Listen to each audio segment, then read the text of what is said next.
नमस्कार, मैं राकेश परमार और आप देख रहे हैं महत्वपूर्ण मुद्दा। आज का महत्वपूर्ण मुद्दा अपने आप में महत्वपूर्ण है, उसको महत्वपूर्ण कहने की आवश्यकता नहीं है। हमारे साथ है भारतीय प्रशासनिक सेवा के अधिकारी डॉक्टर अनिल कुमार सिंह जी, जो उत्तर प्रदेश जैसे बड़े राज्य के विशेष सचिव गृह हैं। मतलब अंग्रेजियत वाला वातावरण, जो हम लोग कहते हैं ना कि प्रशासनिक सेवा वाला मतलब अंग्रेजियत का वातावरण। क्षत्रिय पुत्र हैं। कहा गया है कि अगर संस्कृत बोल रहा है तो या तो ऋषि मुनि होगा या कोई महात्मा धर्मार्थ होगा, नहीं तो पंडित तो जरूर होगा। लेकिन इन सब चीज़ों को मिथ्या साबित किया है अपने विद्वता, अपने ज्ञान से श्री अनिल कुमार सिंह जी ने, जो संस्कृत में पीएचडी हैं और धारा प्रवाह संस्कृत बोलते हैं। संस्कृत में उत्थान क्यों नहीं हो रहा है, संस्कृत आम भाषा क्यों नहीं है और आम जनजीवन में संस्कृत का क्या महत्व है, इसी विषय पर हम आज संस्कृत में चर्चा करेंगे डॉक्टर अनिल कुमार सिंह जी से, जो हमारे साथ जुड़े हैं। आप उनसे प्रश्न है। डॉक्टर साहब, मेरा पहला प्रश्न है कि इतनी पुरातन भाषा संस्कृत, वो आम बोलचाल की भाषा क्यों नहीं है? क्यों लोग शपथ लेने वो संस्कृत में बोलते हैं और तुरंत अंग्रेजी में हस्ताक्षर करते हैं और अंग्रेजी में करते हैं? मतलब संस्कृत का मतलब यही कि पूजा पाठ का भाषा, कर्मकांड का भाषा तक ही क्यों है? कृपया बताएं। आपने संस्कृत के बारे में प्रश्न पूछा है और तो आपकी मंशा के अनुसार मैं संस्कृत में ही इसका उत्तर दे रहा हूँ। संस्कृतम अस्माकं भारतस्य प्राचीनतमा भाषा वर्तते। संस्कृते एव अस्माकं सम्पूर्ण संस्कृति सुरक्षिता वर्तते।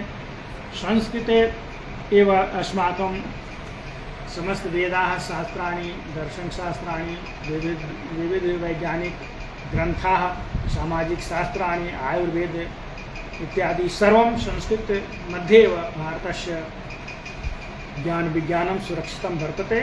संस्कृतम् अस्माकं भारतस्य मातृभाषा आसीत् पूर्वकाले इति सिद्धं। वयं रामायणे अपि पश्यामः यत् तत्र संस्कृतं मातृभाषारूपेण प्रयोगः क्रियते स्म। संस्कृतस्य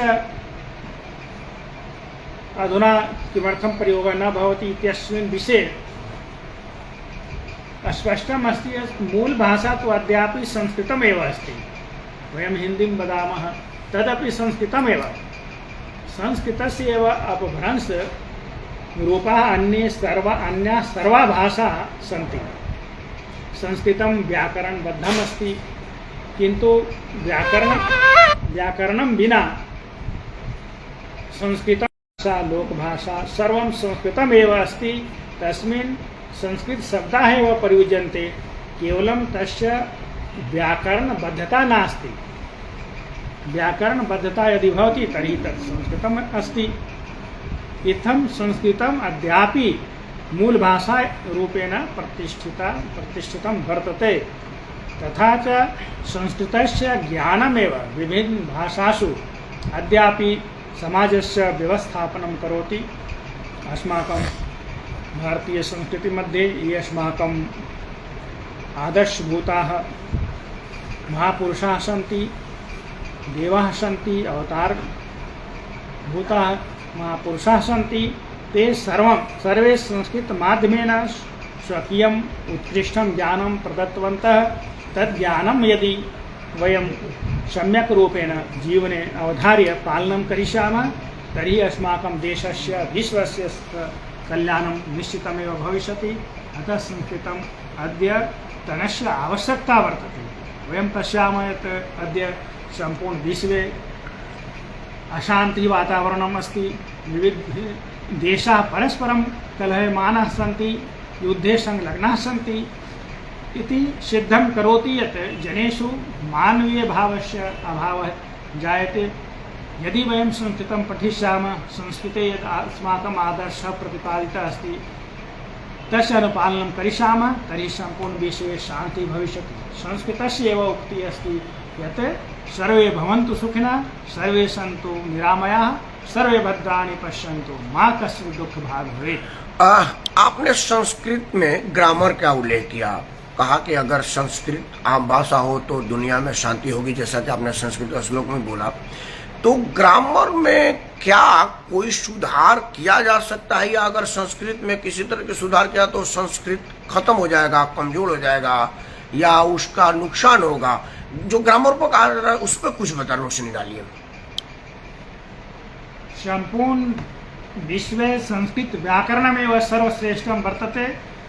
अस्माकं पाणिनीय व्याकरणशास्त्रम् अष्टाध्यायी वर्तते। सम्पूर्ण विश्वस्य विद्वांसः स्वीकुर्वन्ति यत् ईदृशं वैज्ञानिक भाषा कुत्रापि नास्ति, ईदृशं व्याकरणं नास्ति कुत्रचित्। अस्माकं सम्पूर्ण विश्वे ये भाषा विज्ञानम् अस्ति तदपि संस्कृत व्याकरणात् एव अनुगृहीताः सन्ति। संस्कृत व्याकरणम् एव सर्व भाषाणाम् अपि अनुशासनं कर्तुं समर्थः अस्ति। समस्त व्याकरणाः अपि संस्कृत व्याकरणात् एव गृहीताः सन्ति। यदि वयं सम्यक् रूपेण संस्कृत व्याकरणस्य अनुसरणं करिष्यामः तर्हि अस्माकं भाषा एव संस्कृतं भविष्यति। अतः संस्कृतस्य अपभ्रंशस्य कारणं व्याकरण ज्ञानस्य अभावः अस्ति। यदि व्याकरण ज्ञानस्य प्रचारः भवति सर्वत्र, व्याकरणं सर्वैः यदि पठ्यते तर्हि अस्माकं भाषा शुद्धा भविष्यति। वयं सर्वे स्वयमेव संस्कृतं वक्तुम् आरब्धं करिष्यामः। अतः आवश्यकता अस्ति ज्ञानस्य, संस्कृत व्याकरणस्य, अस्य अध्यापनस्य। सर, मैं एक बात पूछना चाह रहा हूँ। आमतौर पर अगर संस्कृत की बात आती है, कोई संस्कृत में बोलता है या संस्कृत चर्चा करता है, तो लोग इसको सनातन धर्म से जोड़ देते हैं। जबकि जब संस्कृत था तब तो कोई और धर्म ही नहीं था। जो भी दुनिया में धर्म बना, मनुष्य बना, वो संस्कृत से पाला, उसका उच्चारण हुआ। आज भी जब कोई कर्मकांड होता है, आदमी जन्म लेता है, तो वो जो पूजा पाठ होता है वो संस्कृत में होता है। तो ये क्या कारण है कि हम संस्कृत को धर्म में बांट दिए कि ये फलाने का धर्म है, ये फलाने? इस पर कुछ करना चाहेंगे सर? संस्कृतं तो भाषा अस्ति, साधन अस्ति, साधनम् अस्ति। साधनेन धर्मस्य अपि अभिव्यक्तिः भवति, विज्ञानस्य अपि अभिव्यक्तिः भवति। अतः संस्कृतं धर्मसीमा मध्ये नैव बद्धं कर्तुं शक्यते। संस्कृतं तु सर्वज्ञानं, सर्वधर्मं, सर्वविज्ञानं प्रख्यातुं समर्थं वर्तते। एक प्रश्न है, चूंकि आप सरकारी अधिकारी हैं, ऊंचे ओहदेदार हैं, सचिवालय में बैठते हैं, पंचम तल यहाँ सरकार का सत्ता केंद्र है, सरकार क्या कर रही है संस्कृत के उत्थान के लिए? यह प्रश्न इसलिए है चूंकि आप एक सरकारी अधिकारी भी हैं। सर्वकारेण संस्कृतस्य उत्थानस्य उद्देश्यं प्रतिपादितं वर्तते।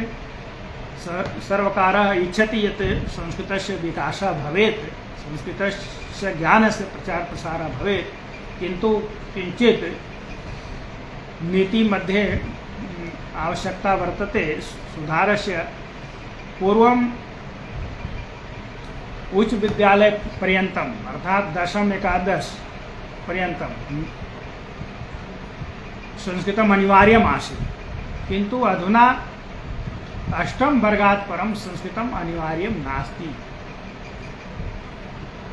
अपरतः संस्कृतस्य विकल्परूपेण कंप्यूटर विषयं रक्षितमस्ति अनेक राज्येषु। ईदृश्यां स्थित्यां जनाः संस्कृतस्य स्थाने कंप्यूटर विषयं गृह्णन्ति, यतोहि कंप्यूटरस्य युगः वर्तते। अतः अत्र यदि संस्कृतम् अनिवार्यं भवेत् पृथक् रूपेण, कंप्यूटर पृथक् भाषा पृथक् विषय रूपेण भवेत्, संस्कृतेन सह न भवेत्, जनानां कृते संस्कृतस्य अपि पठनस्य अवसरः भवेत्, कंप्यूटर विषयस्य अपि पठनस्य अवसरः भवेत्, तर्हि जनाः संस्कृतम् अवश्यं पठिष्यन्ति। यदि उच्च विद्यालय पर्यन्तम् अर्थात् दशम वर्ग पर्यन्तं संस्कृतं निरन्तरं जनाः पठिष्यन्ति, तर्हि एव अग्रे अपि संस्कृतं पठितुं तेषां कृते अवसरः भवति। किन्तु यदि मध्ये एव विषयस्य मध्ये अवरोधः आगच्छति, अष्टम वर्गात् परम् अवसरः नैव मिलति संस्कृतपठनाय, तर्हि कथं ते महाविद्यालयेषु संस्कृतं पठिष्यन्ति? इदमेव कारणमस्ति यत् संस्कृतस्य ह्रासः भवति। अतः अस्मिन् सुधारस्य आवश्यकता अस्ति। दशम वर्ग पर्यन्तम् अनिवार्यरूपेण संस्कृतस्य व्यवस्था यदि भवेत् तर्हि महाविद्यालयेषु अपि संस्कृतं गृहीत्वा जनाः सम्यक् रूपेण संस्कृतं पठिष्यन्ति।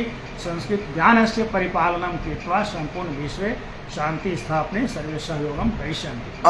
आपने बिल्कुल ठीक कहा कि संस्कृत के जगह वैकल्पिक विषय में कंप्यूटर ले लिया गया है और कंप्यूटर लोग ले रहे हैं। मैं स्वयं कर रहा हूँ। अगर मेरा बेटा, हालांकि वो भी इंजीनियर है, वो 10वीं में पूछता कि मुझे कंप्यूटर लेना है कि संस्कृत लेना है, निसंदेह निसंकोच मैं उसको कंप्यूटर ही दिलवाता, इसलिए कि वो रोजगार परक है।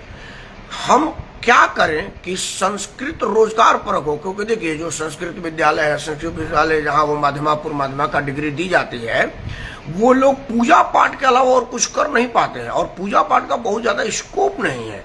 तो क्या करें, कहीं कोई रोजगार परक बनाए संस्कृत को, इसके लिए क्या करना चाहिए और किस स्तर पर, किस स्टेज पर इस पर काम करना चाहिए? संस्कृतं तो ईदृशी भाषा वर्तते यस्मिन् सर्वज्ञानं वर्तते। अतः यदि संस्कृतस्य सम्यक् रूपेण अध्ययनं करिष्यते तर्हि गृहीतेः सर्वद्वाराणि उद्घाटितानि वर्तन्ते। अस्य कृते पृथक्तः व्यवस्थायाः आवश्यकता नैव भविष्यति। केवलं संस्कृत पाठनस्य सम्यक् व्यवस्था भवेत्, सम्यक् विकल्पः भवेत् यस्मिन् सर्वे संस्कृतं पठिष्यन्ति। योग्यशिक्षकाणाम् अपि विद्यालयेषु नियुक्तिर्भवेत् तर्हि संस्कृतज्ञानं सम्यक् रूपेण प्रसरिष्यति। संस्कृतज्ञाने ईदृशं सामर्थ्यम् अस्ति यत् जनान् समर्थं कर्तुं शक्नोति, यस्य पार्श्वे गृहीतेः समस्या कदाचित् नैव भविष्यति। सर, आप भारतीय प्रशासनिक सेवा का अधिकारी है, सचिव है, आप विशेष सचिव हैं।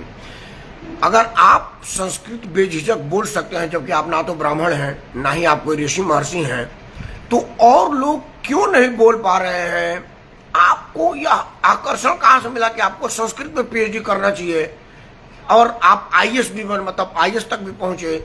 यह बताइए ताकि हम और जो हमारे लोग हैं वो इसका आकर्षित हो कि अगर डॉक्टर अनिल कुमार सिंह आईएएस अधिकारी विशेष सचिव अगर संस्कृत में बोल सकते हैं, संस्कृत में पीएचडी कर सकते हैं, तो माइक क्यों नहीं? क्योंकि लोग फॉलो करते हैं ना आप जैसे लोगों का कि उन्होंने कंप्यूटर साइंस पढ़ा था इंजीनियर हो गया, वो फलाना पढ़ा था तो ऐसा हो गया। तो हम सब क्यों ना करें? बीइंग आईएएस ऑफिसर, आप बताइए कि आप आईएएस भी हैं और संस्कृत में विद्वान भी हैं, यह कैसे हुआ और क्या करें कि लोग संस्कृत पे आकर्षित हो और वो आपकी तरह से आईएएस अफसर भी बने, सचिव भी बने? सर्वे जनाः वार्धक्य काले यदा ते सेवानिवृत्तिं प्राप्नुवन्ति तर्हि ते अपि आध्यात्मं प्रति, संस्कृतं प्रति आकर्षिता भवन्ति। अनेके सेवानिवृत्ताः अधिकारिणः विद्वांसः इच्छन्ति यत् ते अध्यात्मविषये जानन्तु, संस्कृतं जानन्तु। यतोहि संस्कृत मध्ये एव अध्यात्मविषयस्य गूढरहस्यानां सम्यक् रूपेण उद्घाटनं वर्तते। अस्माकम् अध्यात्मज्ञानं तथा च विविध वैज्ञानिक विषयानामपि संस्कृते गहन अध्ययनं प्राचीनकालात् अभवत्, किन्तु तस्य ज्ञानाभावात् वयं सम्यक् लाभं प्राप्तुं नैव शक्नुमः। अतः संस्कृतस्य ज्ञानं प्रारम्भतः एव बाल्यकालात् एव सर्वैः इष्टं यदि भविष्यति, संस्कृतं प्रति अभिरुचिं वर्धिष्यते तर्हि सर्वे जनाः संस्कृतम् अनुसरिष्यन्ति, संस्कृतभाषामपि व्यास्यन्ति। संस्कृतमध्ये यत् महत् उत्कृष्टं ज्ञानं वर्तते तस्य अपि स्वकीयजीवने धारणं कृत्वा स्वकीयजीवनस्य साफल्यं प्राप्स्यन्ति।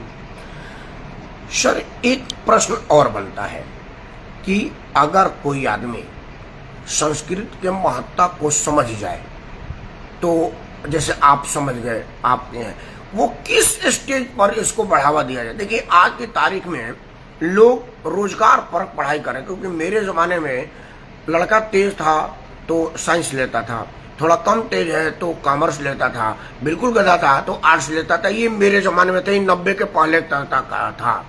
उसके बाद अब मेरा बेटा है, वो कंप्यूटर साइंस, तो साइंस इंजीनियर फलाना। अब तो हम लोग को पता नहीं चलता कितना तक इंजीनियर है। आवश्यकता आविष्कार की जननी है, ये आविष्कार होता गया क्योंकि आवश्यकता बढ़ती गई। संस्कृत को आवश्यकता बनाया जाए, इस तरह की जरूरी किस स्तर पर किया जाए ताकि संस्कृत को स्वतः बढ़ावा मिले? मैं स्वयं आगे बढ़ करके संस्कृत पढ़ूं और संस्कृत समझने का प्रयास करूं, इसके लिए क्या करना चाहिए? बीइंग ए संस्कृत विद्वान और प्रशासनिक अधिकारी, कृपया बताएं। संस्कृतम उत्कृष्टम ज्ञानम प्रददाति, भाषा ज्ञाने अपि सहायकं भवति। ये अपि विश्वस्य भाषा सन्ति ते अपि संस्कृत ज्ञानेन सरला भवन्ति। संस्कृतं यः सम्यक् रूपेण अवगच्छति, संस्कृत व्याकरणं जानाति, स सर्वभाषाणां ज्ञानं सरलतया प्राप्तुं शक्नोति। अतः संस्कृतस्य अध्ययनम् अवश्यमेव करणीयं। पुनश्च संस्कृत अध्ययनस्य अर्थः इदं नास्ति यत् अन्यविषयाणाम् अध्ययनं न कुर्यात्। संस्कृतेन सह अन्यविषयाणामपि अध्ययनं कर्तुं शक्यते। संस्कृतं तु सर्वसमावेशी वर्तते। पूर्वं संस्कृत मध्ये एव सम्पूर्ण विषयाणां समावेशः आसीत्। सम्पूर्ण धर्मशास्त्रम्, आयुर्वेदशास्त्रं, विज्ञानं, राजनीति, ज्योतिष, सर्व विषयाः संस्कृत मध्ये एव पूर्वं पाठ्यन्ते अस्मान्। अतः संस्कृतं तु सर्वज्ञान समावेशी वर्तते, सर्वविषय समावेशी वर्तते। संस्कृतम् एकाकिता मध्ये नैव तिष्ठति। मैं 2-3 बातें बताता हूँ तो आपको पता ही होगा। जो वायुयान शास्त्र है वो संस्कृत में था, जिससे विमान उड़ाया जा रहा है। सारे शास्त्र हमारे संस्कृत में थे और उसी का अध्ययन करके दुनिया आज कहाँ से कहाँ जा रही है, और हमारे यहाँ लोग संस्कृत पढ़ने वाले नहीं मिल रहे हैं। देखिए, आपसे 10 मिनट का टाइम मांगा था, अब 20 मिनट हो गया है, मैं बड़ा क्षमा चाहूँगा। अब आप अपने हिसाब से संस्कृत क्यों जरूरी है, किस किस को संस्कृत पढ़ना चाहिए, और संस्कृत से समाज और समाज के बच्चों को क्या फायदा होगा, किस तरह से उसको जो भविष्य है, 2-4-5 मिनट बनाएं और उसके बाद बंद करेंगे। आपको अब कोई प्रश्न नहीं पूछेंगे, अपने हिसाब से संस्कृत के महत्ता का बच्चों को बताएं, क्योंकि बहुत सारे युवा इस वीडियो को देख रहे हैं और बाद में यूट्यूब पर देखेंगे भी। संस्कृतस्य वैशिष्ट्यम् अस्ति यत् संस्कृतं समग्र विकासस्य उपरि बलं ददाति। न केवलं भौतिक विकासः अपितु आध्यात्मिक विकासस्य उपरि, मानवीय मूल्यानां विकासस्य उपरि, समग्र रूपेण विकासस्य उपरि ध्यानं ददाति। लौकिकं, पारलौकिकं, शारीरिक विकास, आत्मिक विकास, बौद्धिक विकास, मानसिक, सर्व प्रकारक विकासस्य उपरि संस्कृतं बलं ददाति। संस्कृतस्य मुख्य वैशिष्ट्यम् इदमेव। अतः अस्माभिः संस्कृतम् अवश्यं पठनीयं, येन अस्माकं जीवनं सर्वाङ्गपूर्णं भवेत्, कुत्रापि दौर्बल्यस्य अवसरः न भवेत्। यदि एकमपि छिद्रं तिष्ठति तर्हि तन्माध्यमेन जनस्य विनाशः सम्भवः अस्ति। अतः यदि सम्पूर्ण विकासः इष्यते, यदि वयं सम्पूर्ण सुनिश्चितता इच्छामः, यस्मिन् सर्वप्रकारेण परिपूर्णता भवेत्, तर्हि अस्माभिः संस्कृतम् अवश्यमेव पठनीयं, येन अस्माकं जीवनं सर्वाङ्गपूर्णं भवेत्, अस्माकं समाजः अपि सर्वाङ्गपूर्णः भवेत्, शान्तिपूर्णः, आनन्दपूर्णः, सर्वगुणसम्पन्नः भवेत्। बहुत बहुत धन्यवाद आपका कि आपने समाज को संस्कृत के महत्व के विषय में बताया। आप थे डॉक्टर अनिल कुमार सिंह, IAS अधिकारी, विशेष सचिव गृह उत्तर प्रदेश। उनके कार्यालय पंचम तक लोक भवन से यह प्रसारण था। आप चैनल को लाइक, सब्सक्राइब और समर्थन देते रहिए। इसी तरह के महत्वपूर्ण विषय पर दोबारा आपको अवगत कराऊंगा। तब तक के लिए नमस्कार, बहुत बहुत धन्यवाद। और मैं बहुत ज़्यादा संस्कृत में आपको नहीं बता सकता, क्योंकि मैं विद्वान नहीं हूँ, वो डॉक्टर अनिल कुमार सिंह है। फिर इनसे किसी विषय में बात करेंगे। तब तक नमस्कार, जय हिंद, जय भारत, संस्कृत।